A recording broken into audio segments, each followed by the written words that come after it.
kaale ma noocaasa tahay Asha gabadha waa soo kadib badan ma raadini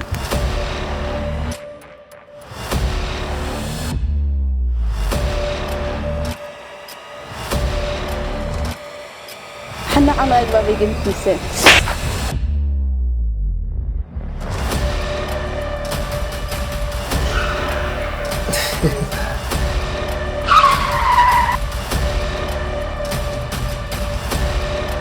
علي